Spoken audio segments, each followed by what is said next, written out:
अस्सलाम वालेकुम। थोड़े लूंगे, दुरूद शरीफ पढ़ लो।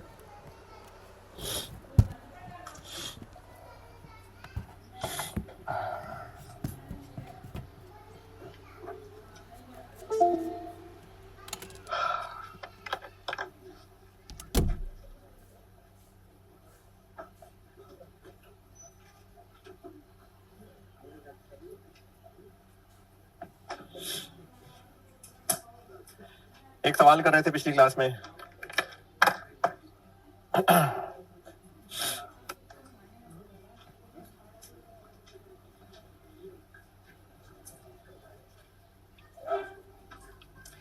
लेबर एफिशिएंसी तक कर लिया था। स्प्रिंग 24, ये स्टैंडर्ड कार्ड बताइएगा दोबारा। Quantity, rate, total, material 10 kg 228, labour 2 hours 338,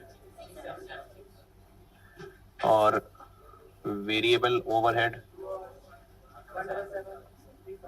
354, और fixed overheads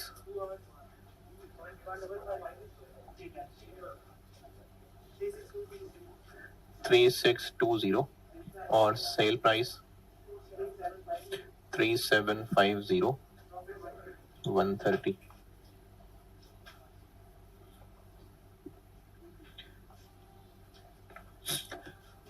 variable overheads number क्या लगाऊं?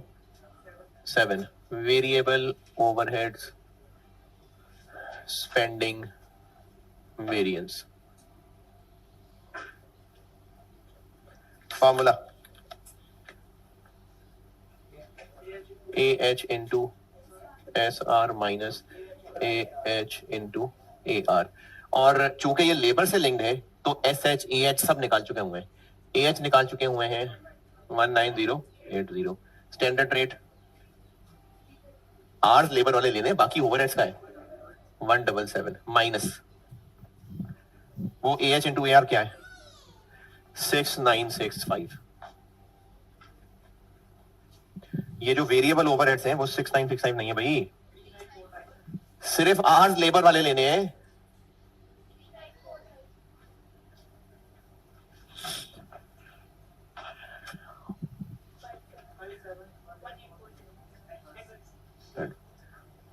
Variable overheads efficiency variance,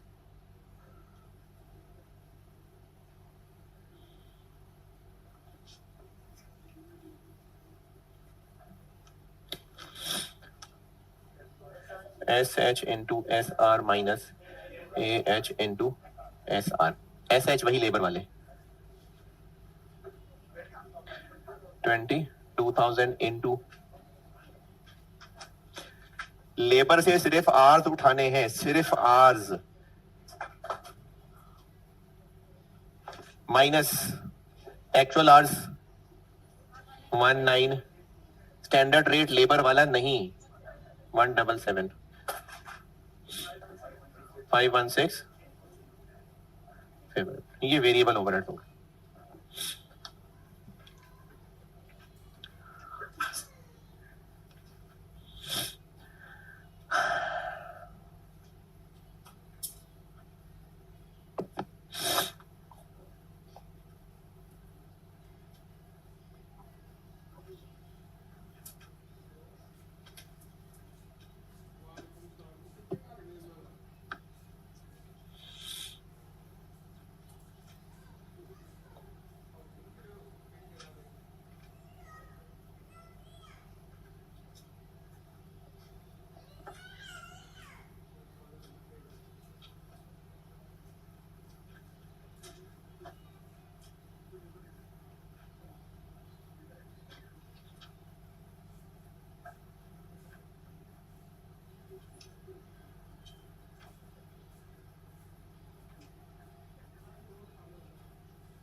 fixed overheads,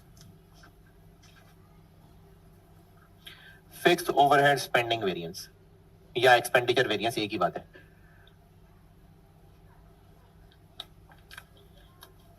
जी, बजटेड माइनस एक्चुअल। तो ऊपर टेबल में दोनों फिगर्स दी हुई हैं।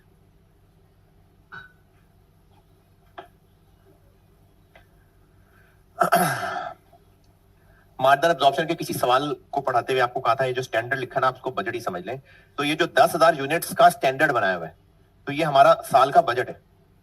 स्टैंडर्ड कार्ड पर यूनिट होता है, लेकिन इसको बजट में इसलिए मान रहा हूं क्योंकि इसके अलावा बजट है नहीं सवाल में कहीं। तो अगर 10,000 यूनिट्स के साथ एक कॉलम दिया हुआ है जिसको स्टैंडर्ड कह रहे हैं, तो फिर ये बजट वाला कॉलम है। तो बजटेड फिक्स्ड ओवरहेड्स कितने? 3100 और एक्चुअल 29, 2 लाख फेवरेबल।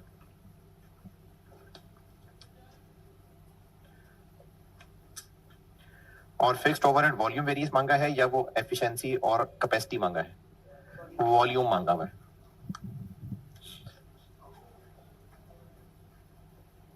वॉल्यूम, इसका फार्मूला होता है अप्लाइड माइनस बजटेड।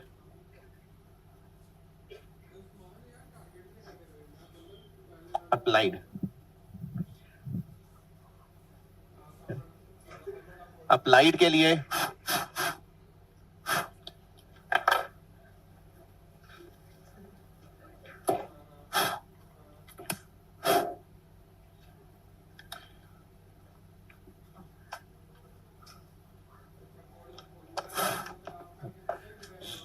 अप्लाइड के लिए अगर 155 यूज करना है तो ये है 155 पर आर इंटू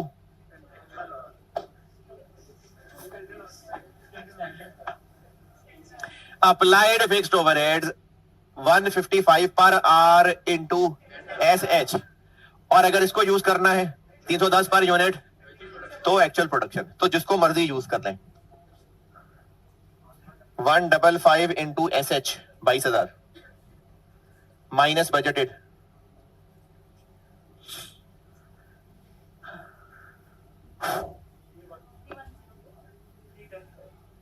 3 है।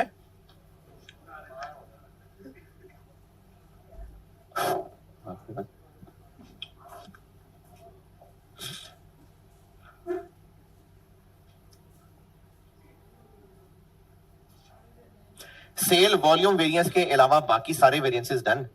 इनमें से ये जो 4 सामने किया है इनमें कुछ पूछना है तो बताएं।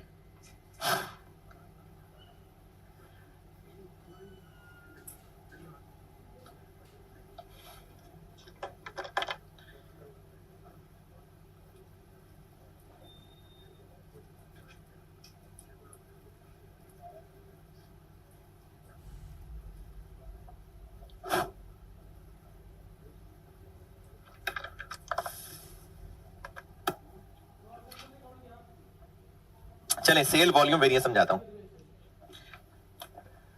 ये जो वेरिएंस एनालिसिस वाली कहानी शुरू की थी ना, वो कहानी शुरू मैंने यहां से की थी कि बजटेड प्रॉफिट और एक्चुअल प्रॉफिट इनमें डिफरेंस था और इस डिफरेंस को ढूंढना शुरू किया।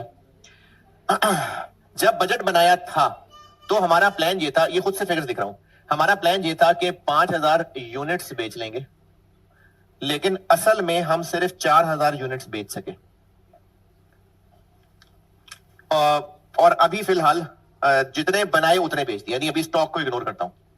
4,000 यूनिट्स हमने बेचे। अभी तक जो सेल प्राइस वेरिएंस निकाला है, सेल प्राइस वेरिएंस, उसके फार्मूले में कितने यूनिट्स इस्तेमाल हो रहे हैं? एक्चुअल क्वांटिटी सोल्ड 4,000 के 5,000, 4,000। फिर जितने भी कॉस्ट वेरिएंसेस निकाले हैं वो सब के सब, यानी एसक्यू कैसे कैलकुलेट करते हैं, एसएच कैसे कैलकुलेट करते हैं? फॉर एक्चुअल प्रोडक्शन, यानी जितने यूनिट्स बने उनके लिए कितना मटेरियल, कितना लेबर, कितने ओवरहेड्स। तो अब तक हमने जितने भी वेरिएंसेस पढ़े हैं वो सारे के सारे इन 4,000 यूनिट्स को सामने रख के कैलकुलेट किए गए। सेल प्राइस वेरिएंस भी यही था कि जो 4,000 यूनिट्स बिके कितने का बिकना था, कितने का बिका। मटेरियल, लेबर, ओवरहेड, सारे वेरिएंसेस यही थे कि जो 4000 यूनिट्स बने उन पे कितना खर्चा आना चाहिए था और कितना खर्चा आया। यानी sale price, material, labour, overhead सब कंसिडर कर लिए, लेकिन वो सारे के सारे 4000 यूनिट्स को सामने रख के हैं। इस प्रॉफिट और इस प्रॉफिट में फर्क सिर्फ sale price different, material, labour, overheads different की वजह से आया है। इन 1000 यूनिट्स का भी तो फर्क पड़ा है। तो अभी तक हमने इस 1000 यूनिट्स के डिफरेंस को तो कंसिडर ही नहीं किया। अभी तक सारे वेरिएंसेस किस बेस पे निकाले हुए हैं? 4000 यूनिट्स की बेस पे, जबकि दोनों प्रॉफिट्स में फर्क 1000 यूनिट्स ना बिकने की वजह से भी है। इसको कहते हैं सेल वॉल्यूम वेरिएंस।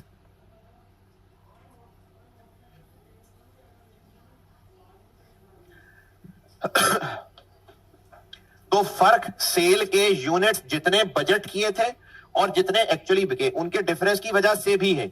अभी तक कोई डिफरेंस उसको, कोई वेरिएंस उसको नहीं पकड़ा था। तो अब हम सब का नेट एक ही वेरिएंस निकालेंगे इन 1000 यूनिट्स के लिए। दोबारा ये आखिरी जुमला भी पसंद नहीं आया। अब तक हमने निकाला है cell price variance. Cell price variance क्या कवर कर रहा है? जितने यूनिट्स बिके उनकी प्राइस क्या होनी चाहिए थी, कितनी प्राइस हुई। यानी सेल प्राइस का फर्क इन 4000 यूनिट्स के लिए। मटेरियल, लेबर, ओवरहेड्स सब क्या क्या कवर कर रहे हैं? इन 4000 यूनिट्स के लिए कितने खर्चे होने चाहिए थे, कितने खर्चे हुए। तो अभी तक हमने जितने वेरिएंसेस निकाले हैं उन्होंने इन 4000 यूनिट्स ही की सेल और कॉस्ट को कंपेयर करके रीजन ढूंढा है। 1000 यूनिट्स का अभी तक कोई जिक्र नहीं आया। 1000 यूनिट्स की सेल प्राइस का भी कहीं हमने कोई हिसाब नहीं किया और कॉस्ट का भी नहीं किया। तो हम सेल प्राइस और कॉस्ट सबको नेट करके बस वो नेट को 1000 से मल्टीप्लाई कर देते हैं और ये कहलाता है सेल वॉल्यूम वेरिएंस। और इसके फार्मूले दो हैं, और दो इसलिए हैं कि डिपेंड करता है बिजनेस किस फिरके का मानने वाला है। अगर बिजनेस मानने वाला है एब्जॉर्प्शन कॉस्टिंग का तो फार्मूला कुछ और है, और अगर बिजनेस मानने वाला है मार्जिनल कॉस्टिंग का तो फार्मूला कुछ और है। करना क्या है? 1000 यूनिट्स को इस्तेमाल करना है। और 1000 यूनिट्स कैसे निकल रहे हैं? बजट क्वांटिटी जो सेल सोची थी और जो एक्चुअल क्वांटिटी सेल हुई। एक्चुअल ज्यादा हुआ तो फेवरेबल है, एक्चुअल कम हुआ तो फेवरेबल है। तो इसलिए ना बुजुर्गों ने फार्मूला बनाया हुआ है, एक्चुअल क्वांटिटी सेल पहले रखा है माइनस बजट क्वांटिटी सेल बाद में रखा है। ये आ गए 1000 यूनिट्स इनटू, अगर एब्जॉर्प्शन कॉस्टिंग फॉलो करता है बिजनेस तो स्टैंडर्ड कार्ड के मुताबिक प्रॉफिट पर यूनिट, और अगर मार्जिनल कॉस्टिंग फॉलो करता है तो क्या फर्क पड़ेगा? ये नहीं होगा।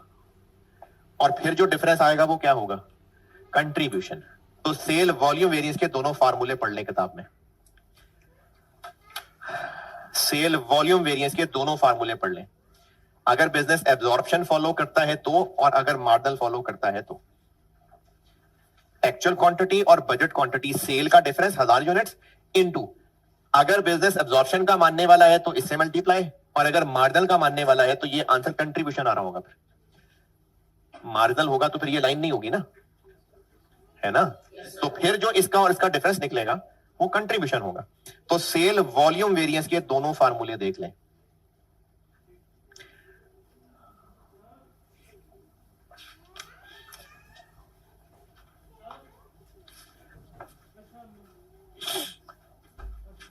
हाँ जी, चलें, इस सवाल का नंबर 2 मैंने खाली जगह छोड़ी हुई थी।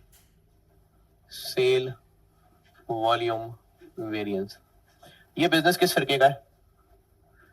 कैसे पता? स्टैंडर्ड कार्ड के अंदर फिक्स्ड ओवरहेड्स भी आ रहे हैं, तो इसलिए इस पे फार्मूला लगेगा actual quantity sale minus budget quantity sale into standard profit. Actually units बिके 11000, बजट सोचा था 10000 इनटू 130 13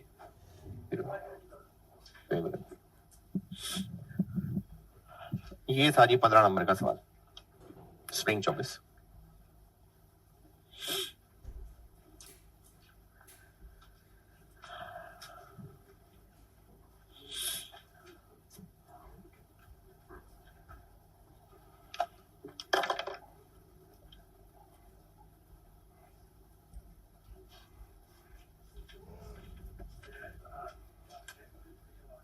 क्या हुआ? क्या करूं तारों को? मैं इधर हो जाऊं? तो मैं तो सुबह से ऐसे ही खड़ा होता हूं। तो वो तो वहां खड़े हुए भी ऐसे ही हो रहा था।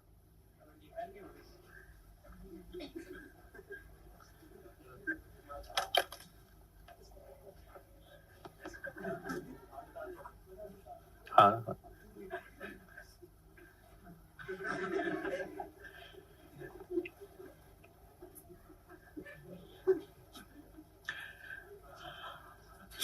स्प्रिंग 24। चलें लेवल और बढ़ाते हैं थोड़ा।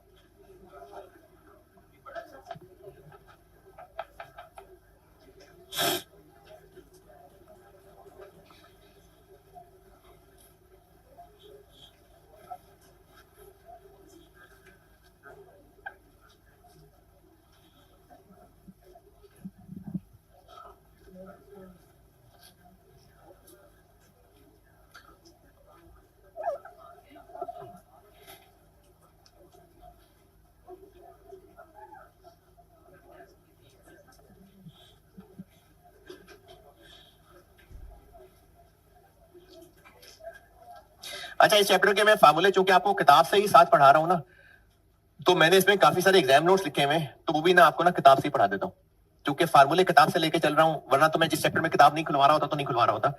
तो इसमें जब हम बुक से कर ही रहे हैं, तो मैंने ना कुछ एग्जाम नोट्स लिखे हुए हैं, तो कुछ एग्जाम नोट्स पढ़ाता हूं। अच्छा, उससे पहले एक चीज और बता दूं, वेरिएंसेस कैलकुलेट हो गई। सवाल की रिक्वायरमेंट या तो स्ट्रेट वेरिएंस कैलकुलेशन हो सकती है, अभी 2 सवाल किए हैं, या फिर एक चीज हो सकती है जिसको कहते हैं रिकंसिलिएशन। इसको ऑपरेटिंग स्टेटमेंट भी कहा हो सकता है। वेरिएंसेस निकाल लिए, वेरिएंसेस का भी सवाल हो सकता है, और वेरिएंसेस कैलकुलेशन के अलावा या स्ट्रेट सवाल ही रिकंसिलिएशन बनाने का हो सकता है। किसको रिकंसाइल करना है? ये वही बात है जो मैंने कहानी शुरू की थी। इसमें हमने बजटेड प्रॉफिट से शुरू करना है और क्या प्लस माइनस करते जाना है। हाँ जी, वेरिएंसेस, और प्लस करना है कि माइनस करना है? बस जो जो आंसर निकला हुआ है, जो प्लस निकला है उसको पॉजिटिव लिखते हैं, जो नेगेटिव निकला है नेगेटिव लिखते हैं। और वेरिएंसेस लिखने हैं तो labour rate variance, labour efficiency variance, idle time variance भी लिखना है, और लेबर कॉस्ट वेरिएंस भी लिखना है। लेबर कॉस्ट वेरिएंस लिख देंगे तो डबल हो जाएगा। मटेरियल कॉस्ट वेरिएंस भी लिखे, मटेरियल प्राइस वेरिएंस भी लिखे, मटेरियल क्वांटिटी वेरिएंस भी लिखे। नहीं, प्राइस और क्वांटिटी वेरिएंस लिखना है, लेबर कॉस्ट वेरिएंस भी लिख दिया तो वो तो डबल डबल हो जाएगा। तो हमने सारे वेरिएंसेस लिखने, और दिस प्लस माइनस वेरिएंसेस करके जो आंसर है, अगर एक्चुअल प्रॉफिट के बराबर है तो ये होती है रिकंसिलिएशन। और इसके लिए आप आ जाइए पेज पता नहीं कौन सा, रिकंसिलिएशन देख ले कौन सा पेज है, 200। नई बुक है तो रिकंसिलिएशन नई है तो 200 है, पुरानी आपके पास जो बुक है वहां से पेज देख लीजिएगा।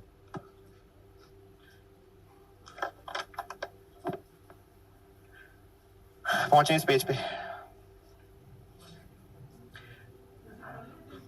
रिकंसिलिएशन ऑपरेटिंग स्टेटमेंट भी कह सकते हैं। हाँ जी, पहुंचे। बस एक थोड़ा सा अदब ये है कि 2 कॉलम बना लें, उतना बड़ा मसला नहीं है वैसे, लेकिन चलें थोड़ी तमीज कर लेते हैं। 2 कॉलम बना लेते हैं, सेल वेरिएंसेस अलग कर लेते हैं, कॉस्ट वेरिएंसेस अलग कर लेते हैं। लेकिन ये कोई इतना बड़ा मसला नहीं है, ना बनाए 2 कॉलम, डायरेक्टली एक ही कॉलम बना लें, बहुत है। अब मैंने देखे इसमें सारे के सारे वेरिएंसेस छाप दिए जो हमने एक एक करके निकालने सीखे हैं, और पहले भी बता चुका था, यहां तसल्ली के लिए दोबारा लिख दिया। एक्चुअल प्रॉफिट से जस्ट ऊपर देखें जी, फिक्स्ड ओवरहेड्स वॉल्यूम वेरिएंस होगा ही तब अगर बिजनेस एब्जॉर्प्शन कॉस्टिंग का मानने वाला है। इसके नीचे मैंने ना एग्जाम नोट्स लिखे हुए को 8-9, इनमें से मैं आपको जो बता चुका वो नंबर 1 है, पढ़ लें, नंबर 3 पढ़ लें, और नंबर 4 पढ़ लें। 1, 3, 4 पढ़ लें, ये कहीं ना कहीं बता चुका हूं मैं। 3 अभी भी बताया, और 1 पहले सवाल करते हुए बताया था।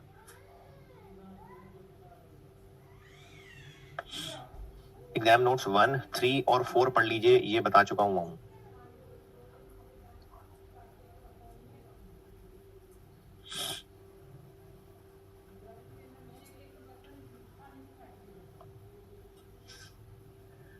हाँ जी, 1, 3, 4। अच्छा, 6 भी बता चुका हूं।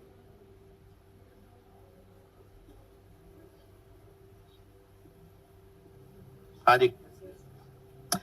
और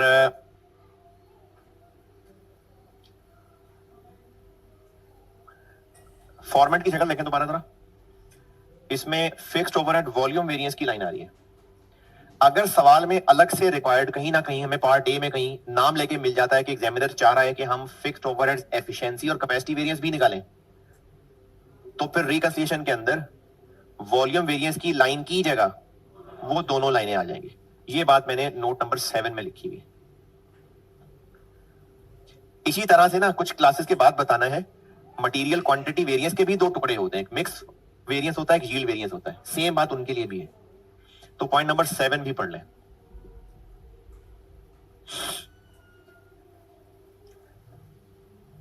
पॉइंट नंबर 1, 3, 4, 6 और 7 अब कहां है, पढ़ लें।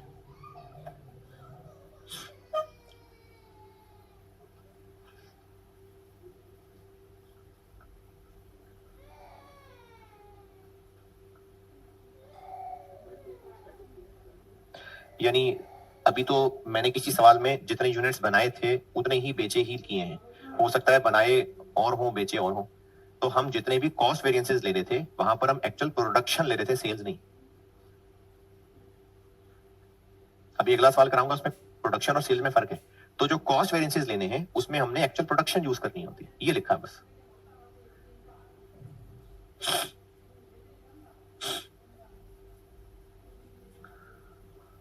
हाँ जी।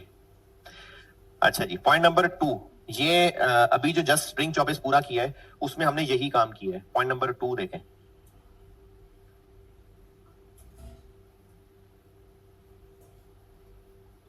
कि हो सकता है हमें स्टैंडर्ड की इंफॉर्मेशन देने की बजाय कोई नंबर ऑफ यूनिट्स का बजट दे दिया, तो उसी से अगर पर यूनिट निचोड़ लेंगे तो वो स्टैंडर्ड कार्ड ही होगा।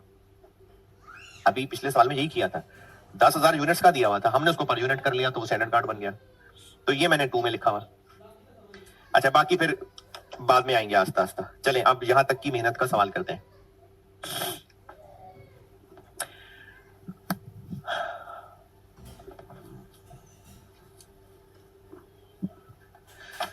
भाई नहा धो के फ्रेश होके एक्टिव होके बैठे हैं आप?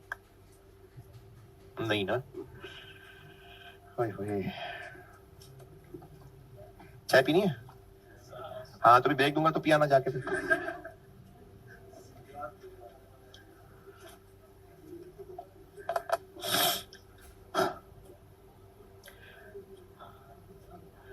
स्प्रिंग 16 करते हैं सॉल्व।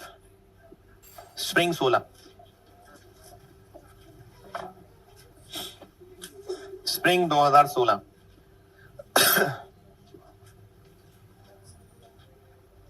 इस चैप्टर की प्रैक्टिस, रिवीजन वगैरह के लिए बहुत अच्छा सवाल है। बाकी मैं चैप्टर्स में नहीं मेंशन किया करता कि कौन सा रिवीजन के लिए अच्छा है, लेकिन ये जरूर कहता हूं ये बहुत अच्छा सवाल है। स्प्रिंग 16 अटेम्प्ट का सवाल है, सीमा एंटरप्राइजेस के नाम से। पढ़ लीजिए, मैं करता हूं।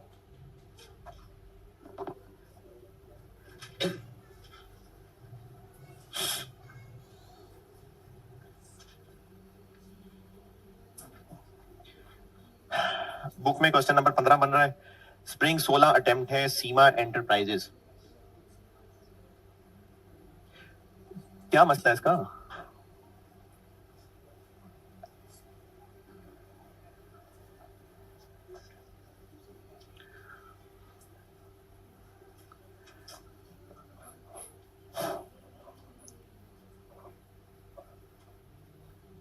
अच्छा वो कर लेंगे, आप पढ़ें, स्प्रिंग 16 पढ़ें।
तो आ रही है,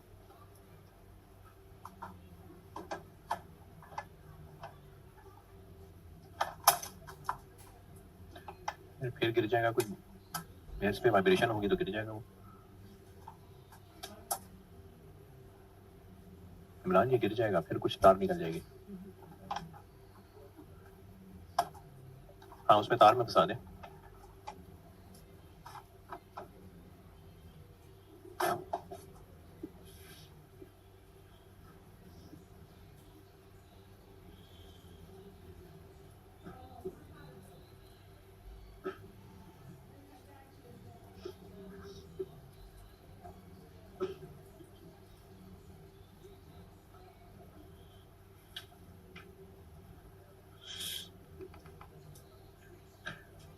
अगर वाकई पढ़ रहे हैं, पढ़ लें।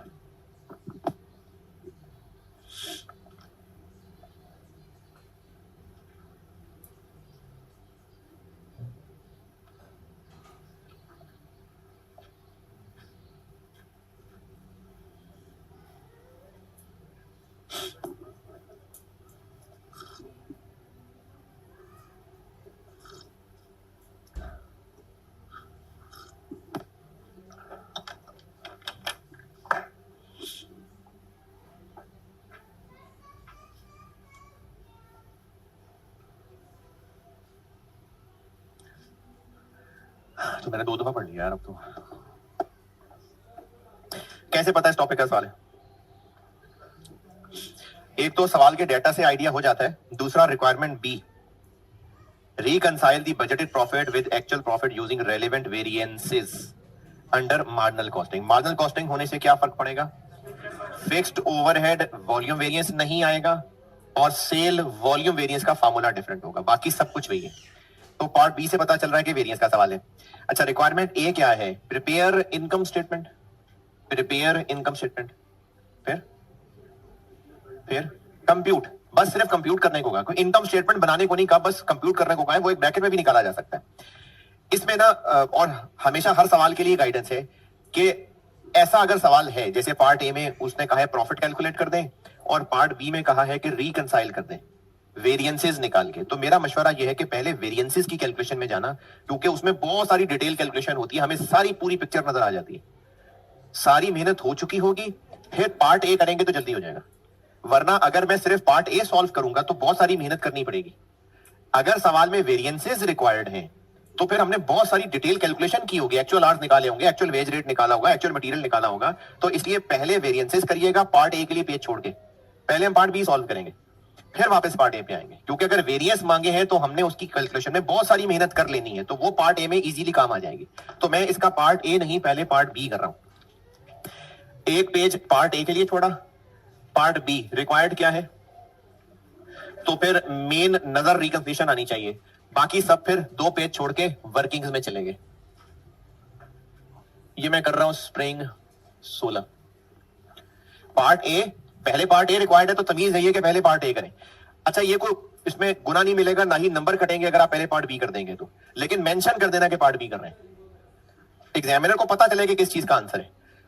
अगर प्रॉपर मेंशन कर दें तो पार्ट ए के पहले पार्ट बी भी हो सकता है।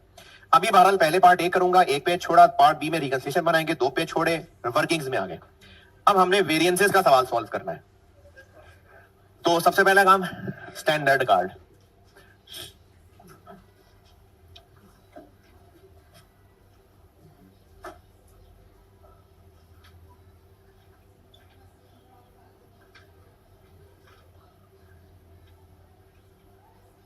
स्टैंडर्ड कार्ड के बारे में सवाल में क्या गाइडेंस अवेलेबल है? सबसे पहले पहले पैराग्राफ में कहा हुआ है कि ये जो पहला टेबल नजर आ रहा है ये दिसंबर का बजट है या पूरे साल का बजट है? दिसंबर का है, दिसंबर का, फॉर दी मंथ ऑफ दिसंबर का है। तो ये जो पहला टेबल बना हुआ है ये बजट है। अब यहां पर हमें जो भी इंफॉर्मेशन मिल रही है वहीं से निचोड़ के यहां स्टैंडर्ड कार्ड बनाना पड़ेगा, क्योंकि इसके नीचे फिर सब एक्चुअल डाटा शुरू हो गया है। इस टेबल के नीचे पैराग्राफ एक्चुअल प्रोडक्शन इतनी थी, एक्चुअल सेल इतनी थी, point number 1 material was issued, तो उसके बाद सारी एक्चुअल इंफॉर्मेशन आ गई है। तो हमारे पास ये जो पहला टेबल बना है ना, यहीं से ही निकलना है स्टैंडर्ड जो निकलना है। अब यहां से देखें स्टैंडर्ड के लिए मटेरियल की हमें क्या इंफॉर्मेशन मिल रही है। 10,000 यूनिट्स के लिए 5,000 kg मटेरियल है, तो फिर एक के लिए 0.5।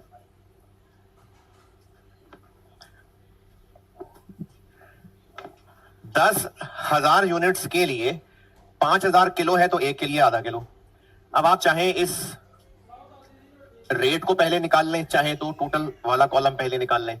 10,000 यूनिट्स के लिए 9 मिलियन रुपए का मटेरियल, तो एक यूनिट के लिए 900। और अगर 900 रुपए आधा किलो है तो 1 किलो। ये इस बजट वाले टेबल से निचोड़ा है। 10,000 यूनिट्स की प्रोडक्शन कॉस्ट दी हुई है और 5,000 किलो है, तो हम तो एक यूनिट का स्टैंडर्ड कार्ड बना रहे होते हैं, तो एक यूनिट के लिए आ गया आधा किलो। आप चाहे 1800 निकाल लें पहले, चाहे 900 निकालें, मैं दोनों बता देता हूं। पहले मैंने बताया 900 निकालना। 10,000 यूनिट्स के लिए 9 मिलियन रुपए की मटेरियल कॉस्ट, तो एक यूनिट के लिए 900 रुपए। और अगर आधा किलो इंटू ये 900 है तो फिर ये 1800। और अगर आप चाहें तो 1800 डायरेक्ट निकाल सकते हैं। कैसे? 9 मिलियन रुपए के 5,000 किलो, तो डिवाइड कर दें, कितना आ गया? 1800। और दिस इंटू दिस करें तो ये आ गया। सेम कहानी लेबर के साथ। 10,000 यूनिट्स के लिए 24,000 घंटे, तो एक के लिए 2.4। 3.6 मिलियन रुपए 24,000 आवर्स के। 3.6 मिलियन रुपए 24,000 आवर्स के, तो एक आवर का 150। और दिस इंटू दिस 360। और चाहे तो ऐसे कर लें, 3.6 मिलियन रुपए 10,000 यूनिट्स के, तो एक यूनिट का 360। और इससे डिवाइड करेंगे तो याद है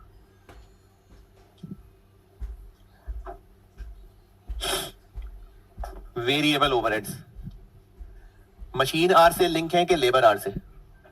अगर लेबर आर से होते तो यही 2.4 लिख देते, लेकिन वो मशीन आर से हैं। 10,000 यूनिट्स के लिए 2,000 मशीन आर्स, तो फिर एक के लिए 10,000 जाग रहे हैं। 10,000 यूनिट्स के लिए 2,000 मशीन आर्स, 5 कहां से आ गया? 0.2 आर।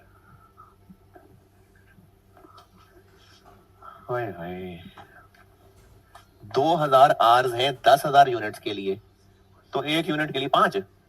वाह। 0.2। 4.4 मिलियन के ओवरहेड्स खर्च होंगे 2,000 मशीन आर्ट्स के लिए, एक के लिए कितना? 2200। और दिस इंटू दिस 440। ये मटेरियल, लेबर और वेरिएबल ओवरहेड्स निकाले हैं। ये 6 फिगर्स 9 फिगर्स हैं आपके सामने, तसल्ली कर लें। कुछ फिगर नहीं पता तो बताएं बेटा।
स्टैंडर्ड कार्ड के तीनों लाइनें मार्जिनल कॉस्टिंग है कि एब्जॉर्प्शन है, तो इसलिए बस ये फिक्स की लाइन नहीं आएगी। इसका कर दिए टोटल 1700 और सेल प्राइस वो भी इन्हीं की तरह कैसे निकालें पर यूनिट 25 मिलियन रुपए है डिवाइडेड बाय 9800 10,000 नहीं 9800 2551 तो 851 ये प्रॉफिट आ गया अब तो लिख ही दिया मैंने कंट्रीब्यूशन ये स्टैंडर्ड कार्ड बन गया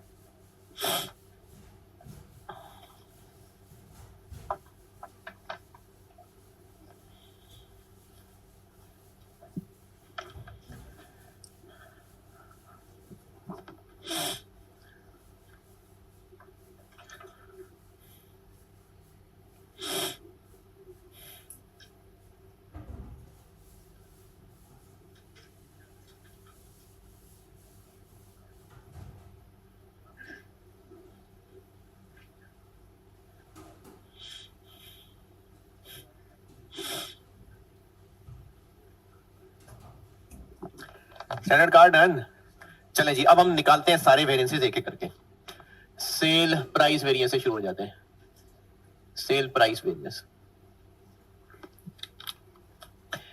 फार्मूला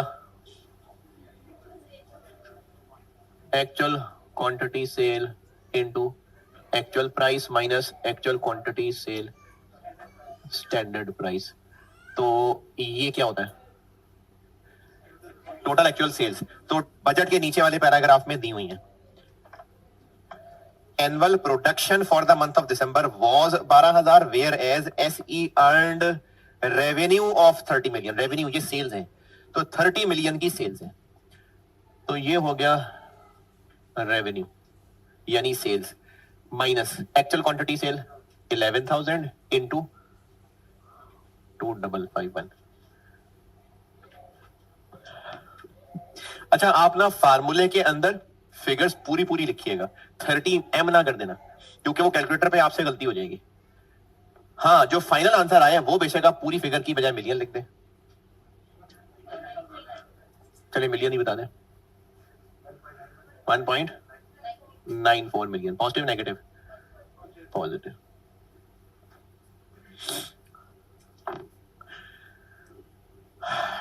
वैसे कुछ कैलकुलेटर में वो एम का बटन भी होता है शायद कि नहीं नहीं कुछ में देखा मैंने अच्छा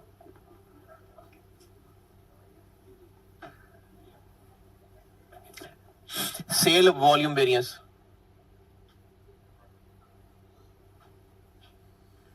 सेल वॉल्यूम वेरिएंस का फॉर्मूला एक्चुअल क्वांटिटी सेल और minus budget quantity sale into चूंकि मार्जिनल कॉस्टिंग वाला बिजनेस है तो standard contribution actual quantity sale 11,000 minus budget कितने सोचे थे सेल 9800 ये टेबल की पहली line into standard contribution 851 million ही बता दीजिएगा 1.02 मिलियन पॉजिटिव क्या क्या मतलब सेल वॉल्यूम है इसका ब्रेकअप फिक्स्ड ओवरहेड वॉल्यूम का था वो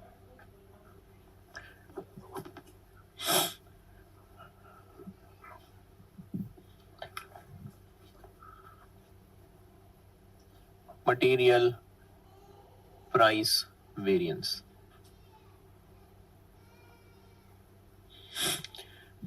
यहां तक पहले पहुंचे फिर बताता हूं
जी यहां तक ओके। मटेरियल प्राइस वेरिएंस के लिए सवाल में ढूंढना है कि केस 1 है कि केस 2 है, तो केस 2 है। मटेरियल परचेज और मटेरियल यूज्ड फर्क है, और जिनको फर्क नजर नहीं आ रहा तो वो शर्म करें।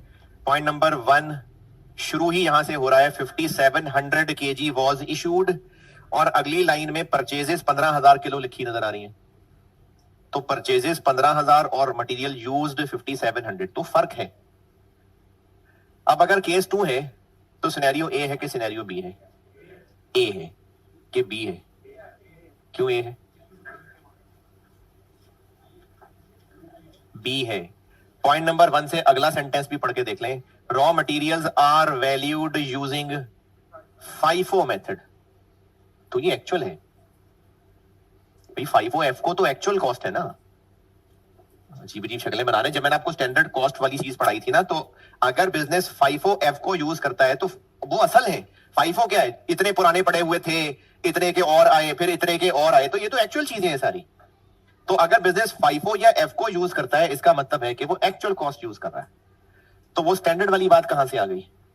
वो फिनिश गुड्स के लिए लिखा हुआ है लास्ट सेंटेंस, लास्ट पॉइंट। वो फिनिश गुड्स की पॉलिसी है। हम लोग मटेरियल प्राइस वेरिएंस में मटेरियल की बात कर रहे हैं। पॉइंट नंबर 5 फिनिश गुड्स की बात हो रही है। Actual closing inventory valued at standard marginal production cost, ये फिनिश गुड्स की बात कर रहे हैं। मटेरियल के लिए क्या बात हो रही है? Point number 1 raw materials are valued using FIFO यानी एक्चुअल। तो केस 2 है, कैसे पता? परचेजेस और यूजेज में फर्क है। और सिनेरियो बी है, कैसे पता? फाइफो है। तो उस सूरत में प्राइस वेरिएंस में भी AQ यूज्ड आता है।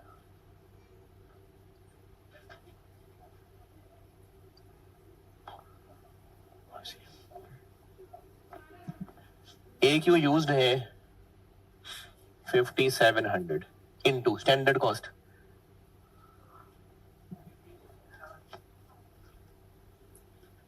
$1800, 1 किलो की कॉस्ट ले रहे हैं हम। 1800 माइनस 57 में कौन सा रेट लगा दूं? नहीं, ए में नहीं रेट लग जाएगा, ये लाल मकड़ी से पूछना पड़ेगा। फाइफो मेथड है। 5700 किलो किन में से यूज हुए होंगे? पहले ओपनिंग वालों में से हुए होंगे।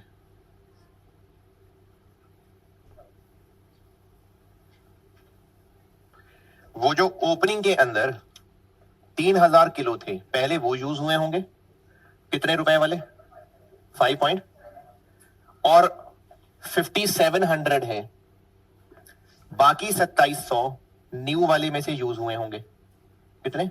2700। भाई 5700 कंज्यूम हुए ना, फाइफो मेथड लगा रहा हूं भाई। ये क्या कैलकुलेट कर रहे हैं हम? जितने किलो यूज हुए उनकी कॉस्ट। तो फाइफो मेथड से मैं मटेरियल कंज्यूम्ड निकाल रहा हूं। फाइफो मेथड है, पहले इनमें से इस्तेमाल हुए होंगे, फिर बाकी 2700 नए वाले में से इस्तेमाल हुए होंगे। नया वाला कितने का था?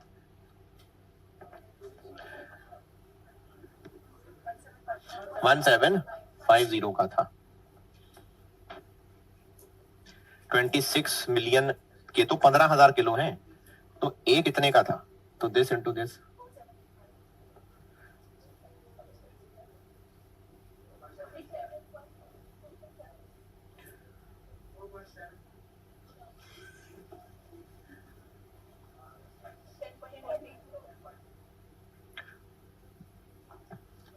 ये मैंने AQ यूज इंटू AC ही किया है, लेकिन अलग अलग रेट्स वाले किलो थे तो वो फिर अलग अलग रेट लगाया है। ये 3000 फाइफो है, तो ये 3000 सारा का सारा यूज हो गया होगा, और बाकी 2700 इस 57 में से 3 के अलावा वो फिर नए वाले में से इस्तेमाल हुए होंगे। तो नए वाले के लिए 26.25 को 15,000 से डिवाइड किया। ये 1750 जिनको समझ नहीं आया वो ये दो हरी मकड़ियों से पूछते हैं। 26.25 मिलियन डिवाइडेड बाय 15,000।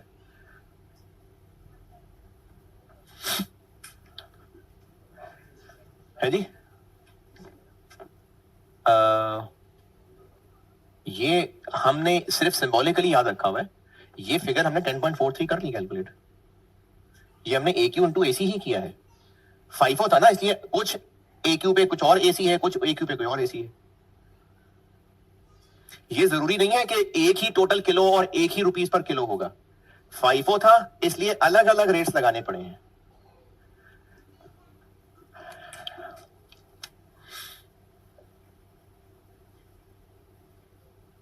हाँ जी, मिलियन में क्या आ गया?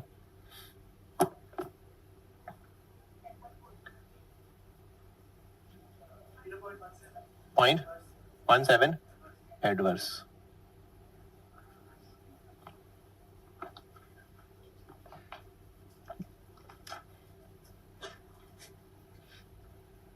Material usages variance.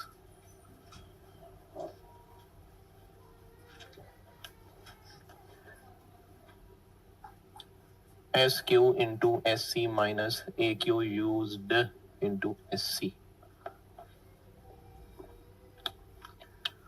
और एस क्यू निकाला करते हैं जी। एस क्यू कैसे निकालते होते हैं? एक्चुअल प्रोडक्शन कितनी है? 12,000। बजट के नीचे पहली ही लाइन में लिखा हुआ है, बजट के नीचे पहली ही लाइन इंटू 0.5। तो एस क्यू हो गया 6,000 into S C minus A Q used into 1,800।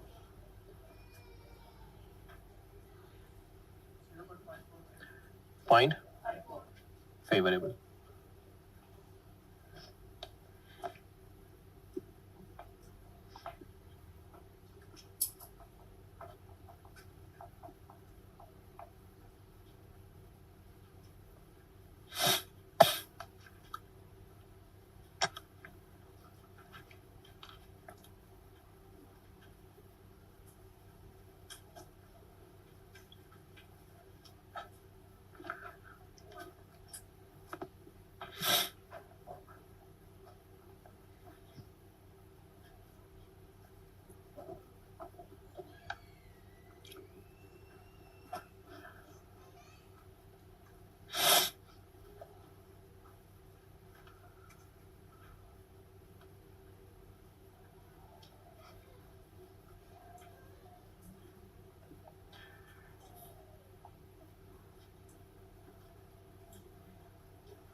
Labour rate variance case 1 है, केस 2 है।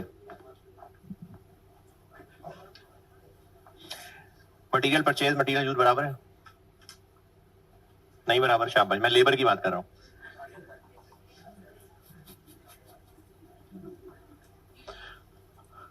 सवाल में कहीं आइडल टाइम का जिक्र है, कहीं पर आवर्स वर्कड आवर्स पेड के कोई फर्क का हिंट, तो बस फिर केस 1 है। Labour rate variance actual hours into standard rate minus actual hours into actual rate. अब इनमें से एक एक करके चीजें लाते हैं। एक्चुअल आवर्स कहां है?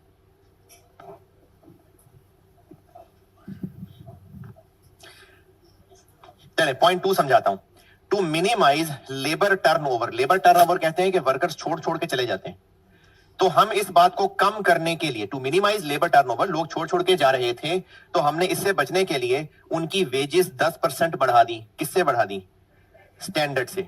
उसका असर यह हुआ कि वर्कर्स जितना काम करते थे, 1 यूनिट बनाने में घंटे लगाते थे, 5% बेहतरी आ गई, यानी टाइम 5% कम लग गया। तो इससे हमें दो चीजें पता चल गई, AH भी निकाल सकते हैं और AR भी निकाल सकते हैं। दोनों निकालता हूं। AH में उन्होंने कहा है कि 5% कमी आ गई। किससे 5% कम? तो अगर एक यूनिट बनाने पे हमने स्टैंडर्ड रखा था 2.4, तो इसका 0.95 लगा। लेकिन ये तो पर यूनिट है ना, AH तो हम टोटल निकाला करते हैं, इंटू 12,000, 27360 hours। इसी तरह AR 10% महंगा। किससे 10% महंगा? तो स्टैंडर्ड रेट था 150 रुपए पर आवर, तो ये हो गया इतना। लेकिन ये तो हाँ ठीक है, कितना? 165। ये पॉइंट नंबर पता नहीं क्या 2 की अंग्रेजी पढ़ के देख लें बेटा, ये लाल लाल वाली बातें समझ आई कि नहीं? पॉइंट 2 की अंग्रेजी फिर पढ़ लें।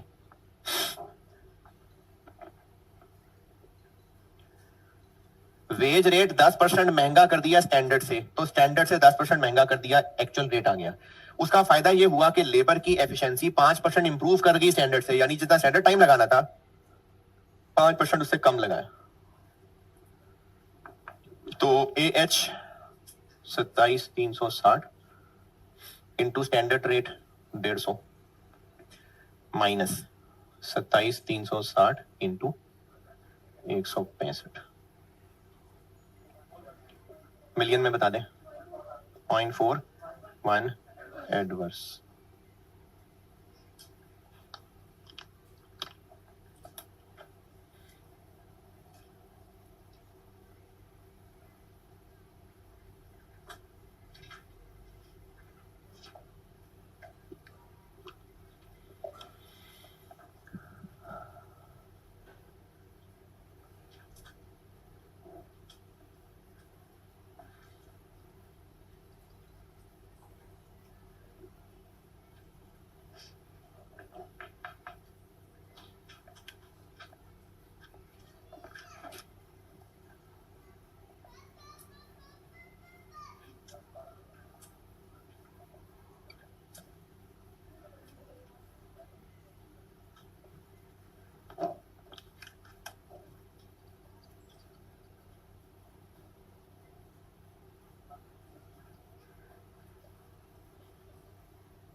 फेवरेबल,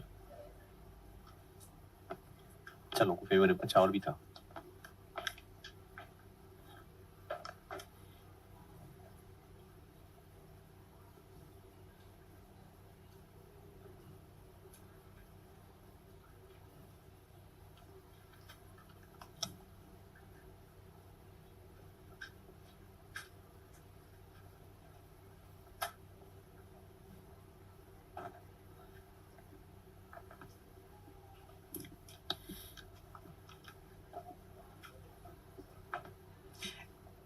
एक वेरिएबल ओवरहेड स्पेंडिंग, एक वेरिएबल ओवरहेड एफिशिएंसी और एक फिक्स्ड ओवरहेड स्पेंडिंग, ये करके तो मगरिब पे कर लेते हैं break.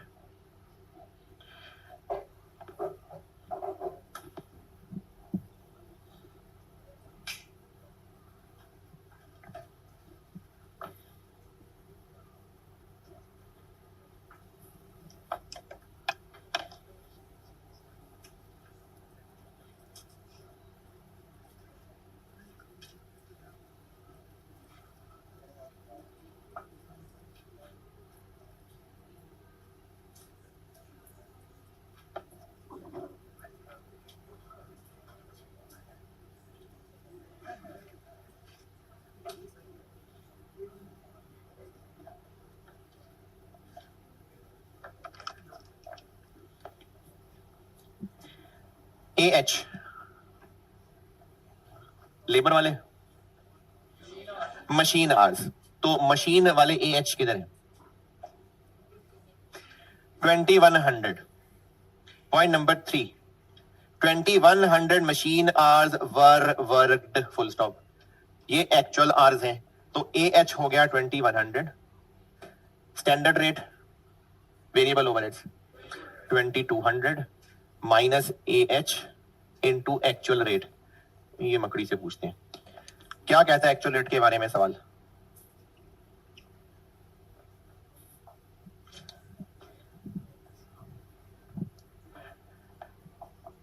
Point number 3, details of overheads are as under. Details of fixed overheads are as under, बस ओवरहेड्स। पहले 2 बुलेट पॉइंट तो नाम से पता चल रहा है ये फिक्स्ड ओवरहेड्स हैं। तीसरा bullet point all other, all other, तो ऑल अदर में फिर वेरिएबल भी आ गए, वर 4% इन एक्सेस ऑफ बजट। अच्छा, मटेरियल, लेबर और ओवरहेड्स की ओरिजिनल शक्ल रेट की होती है, तो अगर कहा जा रहा है कि ये 10% महंगे हो गए तो ये रेट की बात हो रही है, तो 4% ये 2200 महंगा हो गया।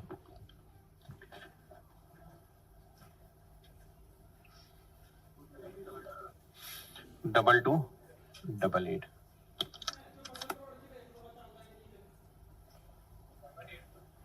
मिलियन में बता दें, प्लस माइनस।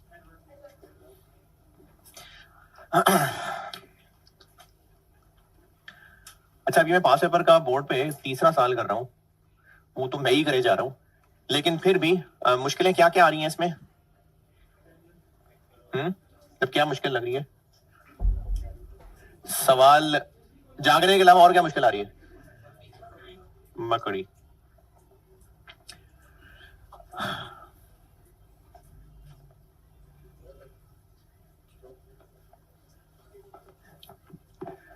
ये इधर जगह इस्तेमाल कर लेते हैं। Working 9, variable overheads efficiency variance.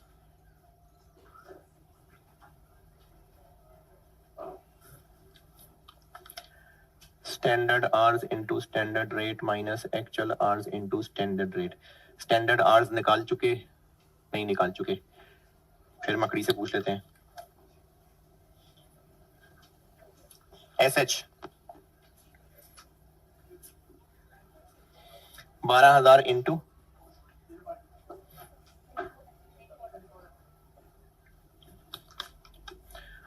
2400 into standard rate 2200 minus actual hours 2100 into standard rate 2200।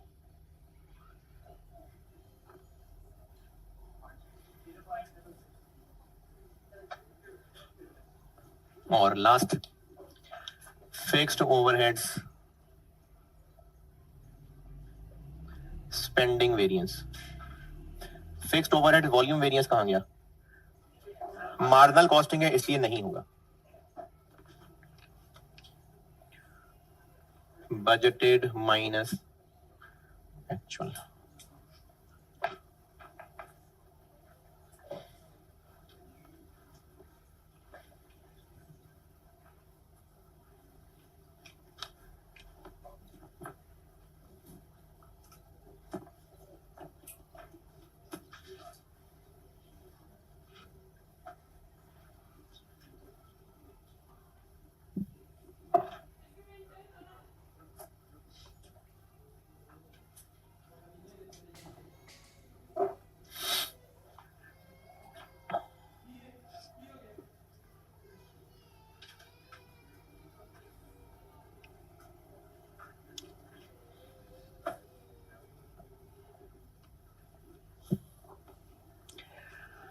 Budgeted fixed overheads 3.8 million minus actual fixed overheads किधर है? पॉइंट नंबर 3, डेप्रिसिएशन जितनी सोची थी उतनी ही रही। फैक्ट्री बिल्डिंग का रेंट जितना सोचा था उतना ही रहा। ऑल अदर यानी इन दोनों के अलावा, तो 3.8 में से इन दोनों के अलावा, 3.8 में से इन दोनों के अलावा क्या बचा? 1। तो एक्चुअल ओवरहेड्स हैं 16 लाख 1, 12 लाख 1, और वो जो 1 मिलियन था वो ये हो गया। ये दोबारा 3.8 थे बजटेड, इस 3.8 के उन्होंने 3 टुकड़े कर दिए। उन्होंने कहा जी ये जो बजटेड है, जो डेप्रिसिएशन हमने बजट की थी एक्चुअल भी उतनी हुई, जो रेंट सोचा था एक्चुअल भी इतना ही हुआ, तो जो बाकी थे ये 4% बढ़ गए। तो ये 16, 12 और ये 4% बढ़ गए। तो बजटेड और एक्चुअल का डिफरेंस मिलियन में 0.4।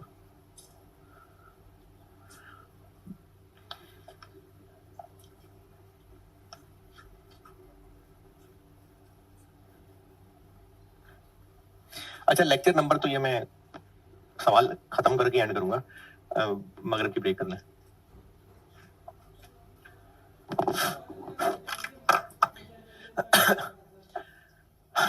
पार्ट बी, रिकंसिलेशन बनानी है, किसको किससे रिकंसाइल करना है? तो फिर पहले पार्ट ए पे चलते हैं, बजटेड और एक्चुअल प्रॉफिट निकालेंगे तो रिकंसाइल करेंगे ना। पार्ट ए के लिए पेज खाली छोड़ा है, पार्ट ए पे आ जाते हैं।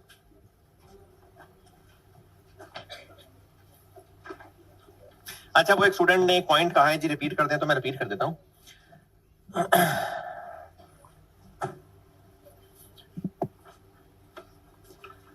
बजटेड फिक्स्ड ओवरहेड्स 3.8 मिलियन थे, इसमें रेंट कितना था? 1 पॉइंट, पता नहीं, रेंट कितनी है? 2। डेप्रिसिएशन, ये पूरा 3.8 बन गया, तो फिर बाकी क्या है? ये होंगे कोई और, कुछ सैलरीज हो सकती हैं, कुछ और हो सकता है। तो 3.2 के अंदर इन दोनों के अलावा अदर्स हैं। ये जो 0.3 के लास्ट बुलेट पॉइंट में लिखा हुआ है ऑल अदर ओवरहेड्स, तो वो इनकी भी बात हो रही है। फिर इसके अलावा 0.3 में जो ओवरहेड्स का वर्ड है वो सिर्फ ओवरहेड्स है या फिक्स्ड ओवरहेड्स है? ओवरहेड्स है, तो वेरिएबल ओवरहेड भी इसी में ही कहीं है।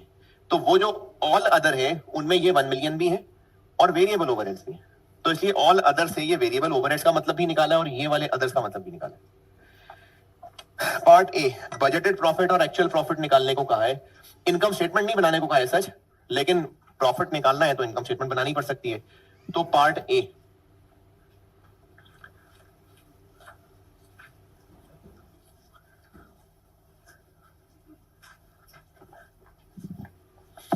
चूंकि मार्जिनल कॉस्टिंग है तो प्रॉफिट तक पहुंचने से पहले कंट्रीब्यूशन निकालना पड़ता है। मार्जिनल कॉस्टिंग, मार्जिनल, पहले कंट्रीब्यूशन निकलती है फिर प्रॉफिट तक पहुंचते हैं। अगर वो कहता ना बजटेड इनकम स्टेटमेंट बनाए, इनकम स्टेटमेंट, तो हम सारी लाइनें लिख के दिखाते। सिर्फ बजटेड प्रॉफिट निकालने को कहा है, कंप्यूट करने को कहा है, तो ये ब्रैकेट के अंदर भी कर सकता हूं मैं। कैसे? बजट, हमने कितने यूनिट्स बेचने का बजट बनाया था? 9800।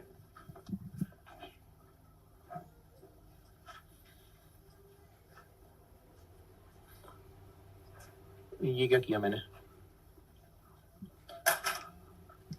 स्टैंडर्ड के मुताबिक एक यूनिट पे हम 851 रुपए कंट्रीब्यूशन कमाते हैं, भी स्टैंडर्ड कार्ड में लिखा हुआ है। ये क्या बन गया? बजटेड टोटल कंट्रीब्यूशन, ये माइनस क्या किया? फिक्स्ड, तो बजटेड प्रॉफिट आ गया कितना? सेलिंग एक्सपेंसेस तो है ही नहीं ना कहीं, तो बस नेट ही है 4.5।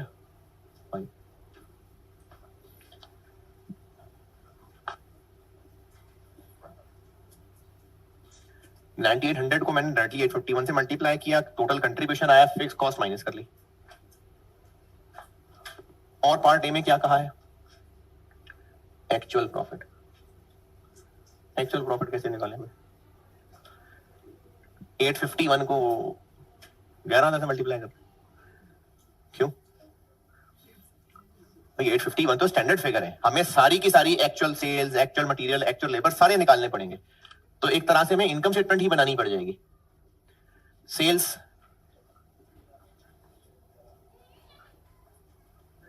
30 दी है टेबल के नीचे, less variable cost of sales. Income statement बनाने को नहीं कहा, प्रॉफिट कंप्यूट करने को कहा है, लेकिन इनकम स्टेटमेंट बनाएंगे तो प्रॉफिट निकलेगा। और मार्जिनल कॉस्टिंग है इसलिए ये वाली इनकम स्टेटमेंट बन रही है। ओपनिंग फिनिश गुड्स थे कोई? नहीं, तो ओपनिंग फिनिश गुड्स तो हो गया dash. Cost of goods manufactured, इसमें क्या क्या शामिल होता है? डायरेक्ट मटेरियल कॉस्ट, ये निकाली हुई है, ये 10.43, और लेबर, ये एक्चुअल लेबर कॉस्ट ही है 27,360 इंटू 165, 4.51। वेरिएबल ओवरहेड्स, ये मैंने यहां मिटा दिया, नहीं ये एक्चुअल वेरिएबल ओवरहेड है। 2100 इंटू 4.80।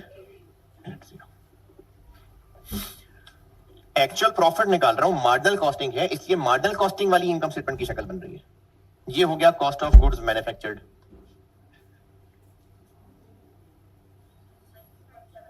7 4 क्लोजिंग फिनिश गुड्स, 12,000 बनाए, 11,000 बेचे, 1,000। लास्ट सेंटेंस सवाल का, finish goods inventory is valued at standard production cost, तो वो कितनी है स्टैंडर्ड कार्ड में लिखी हुई? कंट्रीब्यूशन नहीं, 1700। आखिरी सेंटेंस का ये मतलब है कि closing inventory is valued at standard production cost. अच्छा, अगर finish goods inventory valued at actual cost होती तो इसको 12,000 से डिवाइड करते, 1 यूनिट की कॉस्ट आ जाती, उसको 1000 से मल्टीप्लाई करते। फिनिश गुड्स इन्वेंट्री क्लोजिंग लिखनी है ना, अगर फिनिश गुड्स इन्वेंट्री भी एक्चुअल कॉस्ट पे मैयर होती तो ये 12,000 यूनिट्स की कॉस्ट है, इसको 12,000 से डिवाइड करके 1 यूनिट निकलता, उसको 1000 से मल्टीप्लाई करते। लेकिन कंपनी की पॉलिसी क्या है, तो ये 1700 स्टैंडर्ड कार्ड से उठा के लिखा मैंने।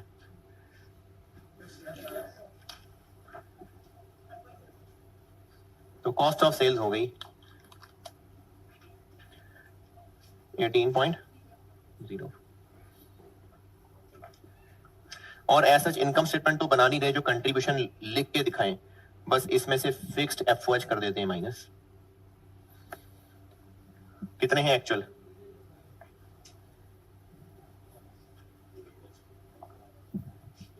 3.8।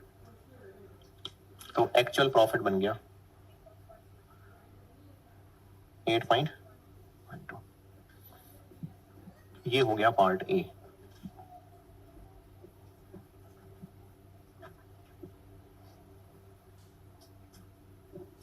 नहीं, ये पहले पार्ट बी की वर्किंग की थी।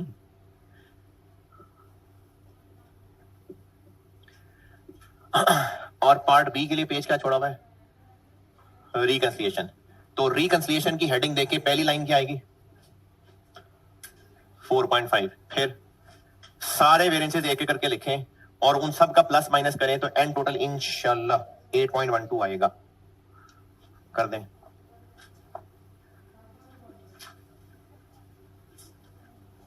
अच्छा चलो, मरने वाले हो गए, पार्ट बी के सोल्यूशन में देख लें रिकंसिलिएशन। 4.5 से शुरू किया हुआ है, ये सारे वेरिएंसेस एक एक करके लिखे हैं और एंड आंसर 8.12 आ रहा है।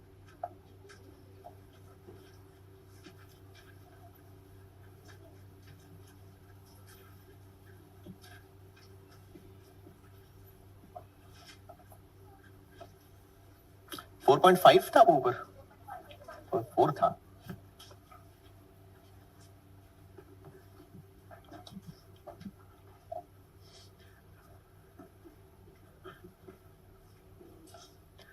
बल्कि सोल्यूशन देखेंगे तो और अजीब परेशान हो जाएंगे आप, पेज पे ही लिख लें,